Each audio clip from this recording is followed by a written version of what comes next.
मैं आप लोगों को मेजर ध्यानचंद सिंह जी के बारे में बताऊंगा, जो कि हॉकी के जादूगर के नाम से विख्यात थे। और उन्हें ध्यानचंद भारतीय फील्ड हॉकी के भूतपूर्व खिलाड़ी एवं कप्तान भी थे, और वो भारत में विश्व हॉकी सर्वश्रेष्ठ खिलाड़ियों में से उनकी गिनती हुई। और उनका जन्म जो है राजपूत परिवार में हुआ था, और वे 3 बार जो है ओलंपिक स्वर्ण पदक जीतने भारतीय हॉकी टीम के सदस्य रहे, जिनमें 1928 का एम्स्टर्डम ओलंपिक और 1932 का लॉस एंजलिस ओलंपिक और लास्ट जो है 1936 का बर्लिन ओलंपिक्स। उनकी जन्म तिथि को भारत में राष्ट्रीय खेल दिवस के रूप में मनाया जाता है। और उनका जन्म जो है 29 अगस्त 1905 को इलाहाबाद में हुआ था, और उनका जो है दिल्ली के एम्स हॉस्पिटल में 3 दिसंबर 1979 को उन्हें आखिरी सांस ली थी, जो उनकी उम्र 74 साल थी। और उनका जो कद था, ऊंचाई 5 फीट 7 इंच, अगर सेंटीमीटर में देखा जाए तो 170 सेंटीमीटर होती। और खेल का स्थान जो था उनका फॉरवर्ड खेलते थे। हॉकी का जादूगर कहे जाने वाला मेजर ध्यानचंद सिंह जी, इन्होंने अपने खेल जीवन में 1000 से अधिक गोल दागे। जब वो मैदान में खेलने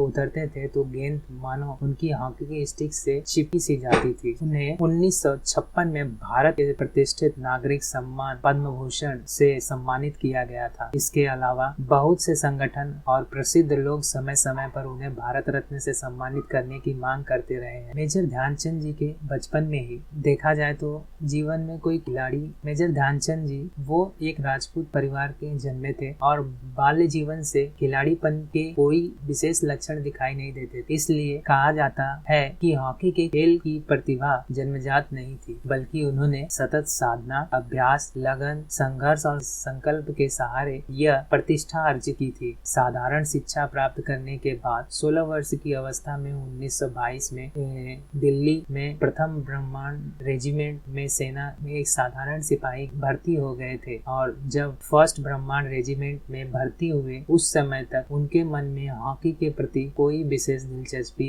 या रुचि नहीं थी। ध्यानचंद को हॉकी खेलने के लिए प्रेरित करने का श्रेय रेजिमेंट के एक सूबेदार मेजर तिवारी को है, और मेजर तिवारी स्वयं भी प्रेमी और खिलाड़ी थे। उनकी देख रेख में ध्यानचंद हॉकी खेलने लगे। देखते ही देखते वह दुनिया के एक महान खिलाड़ी बन गए। 1927 लॉस नायक बना दिए गए। 1932 में लॉस एंजलिस नाम पर नायक नीति हुई, और 1937 में जब उनके भारतीय हॉकी दल में कप्तान थे तो उन्होंने सूबेदार बना दिया गया। जब द्वितीय विश्व युद्ध प्रारंभ हुआ तो सन 1943 में लेफ्टिनेंट की नियुक्ति हुई, और भारत के स्वतंत्र होने पर सन 1948 ईस्वी में कप्तान बना दिए गए। केवल हॉकी के खेल के कारण ही सेना में उनकी पदोन्नति होती गई। 1938 में उन्हें वायसराय का कमीशन मिला और वे सूबेदार बन गए। उनके बाद एक के बाद दूसरे सूबेदार, लेफ्टिनेंट और कैप्टन बनते चले गए। बाद में उन्हें मेजर बना दिया गया। ध्यानचंद और क्रिकेट में ब्रैडमैन समतुल्य माना जाता है। गेंद इस कदर उनकी स्टिक से चिपकी रहती कि प्रतिद्वंदी खिलाड़ी को अक्सर आशंका होती कि जादुई स्टिक से खेल रहे हैं। यहाँ तक कि हॉलैंड में उनकी हॉकी स्टिक से चुम्बक होने की आशंका में उनकी स्टिक तोड़ दी गई। और जापान में ध्यानचंद की हॉकी स्टिक से जिस तरह गेंद चिपकी रहती थी, उसे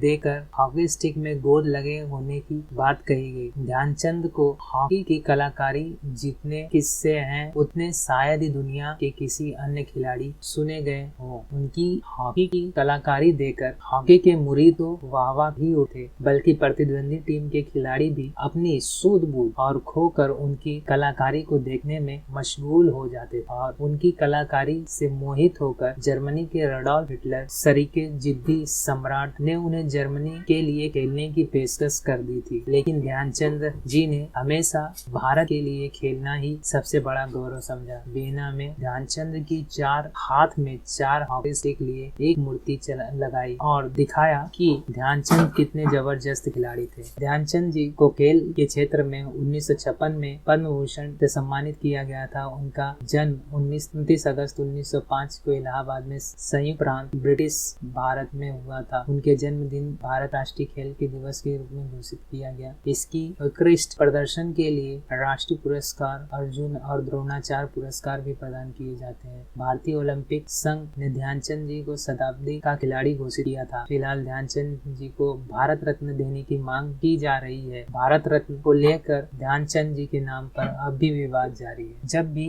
ध्यानचंद जी खेलने उतरते तब भी भारत के साथ प्रतिस्पर्धा करने वाली कोई टीम नहीं। मेजर ध्यानचंद जी ने भारत को 3 गोल्ड मेडल दिलाए रहे थे और वो गोल्ड मेडल अधिकांश मैचों में भारी जीत का अंतर देखा गया, जो भारत ने 1928 के फाइनल में मेजबान नीदरलैंड को 3-0 से हराया और 1932 के स्वर्ण पदक मैच में संयुक्त राज्य अमेरिका को 24-1 से मुश्किल विश्वसनीय अंतर से हराया गया, जबकि जर्मनी को 1936 में निर्णायक मुकाबले में 8-1 से हराया गया। ध्यानचंद ने कुल मिलाकर 12 ओलंपिक मैच खेले, जिसमें 33 गोल किए। ध्यानचंद जी को मरणोपरांत देश के सर्वोच्च सम्मान भारत रत्न से सम्मानित करने का तर्क देते हुए एक लंबे समय से अभियान चल रहा है। 2013 में क्रिकेटर सचिन तेंदुलकर के संन्यास के समय एक बड़ी बहस हुई थी कि कौन सा खिलाड़ी यदि कोई हो प्रशंसा का पात्र था, तो तेंदुलकर को अंततः सम्मान से भारत रत्न सम्मान से सम्मानित किया गया, लेकिन ध्यानचंद जी के लिए तर्क अभी भी जारी है। अब तक जो है ध्यानचंद जी को उनके जन्म दिवस 29 अगस्त को भारतीय राष्ट्रीय खेल के रूप के दिवस में मनाया जाता है, जिसमें राष्ट्रपति अर्जुन पुरस्कार और सम्मान। उनका जन्मदिन 29 अगस्त राष्ट्रीय खेल दिवस के रूप में मनाया जाता है, जिसमें राष्ट्रपति अर्जुन पुरस्कार और अन्य सम्मान प्रदान करते हैं, जिसमें अब स्वयं ध्यानचंद जी के नाम पर रखा गया है। खेल में आजीवन उपलब्धि के लिए एक पुरस्कार उनके नाम पर रखा गया है। राजधानी के नेशनल स्टेडियम का नाम बदलकर मेजर ध्यानचंद नेशनल स्टेडियम कर दिया गया है। हॉकी में 8 स्वर्ण पदकों को अक्सर अगली पीढ़ी के लिए खिलाड़ियों के गले में चक्की का पत्थर कहा जाता है और आधुनिक खेल ध्यानचंद जी के युग में खेले जाने वाले खेल से बिल्कुल अलग खेल है और हॉकी के जादूगर ध्यानचंद सिंह जी को भारतवर्ष में ध्यानचंद जी के लिए सभी दिलों में सम्मान रहेगा। आज भी इन्हें हॉकी खेल के प्रेरणा स्रोत के रूप में देखा जाता है। अगर आपको यह उनका जीवन परिचय और खेल और ये सब जो उनके बारे में भी जो भी जानकारी दी गई है, अगर आपको अच्छा लगा है तो आप लाइक करें, सब्सक्राइब करें और कुछ ऐसे तत्व हैं जो इसमें ऐड करना चाहिए तो उसके लिए आप कमेंट भी कर सकते हैं। और सुनने के लिए आपका धन्यवाद।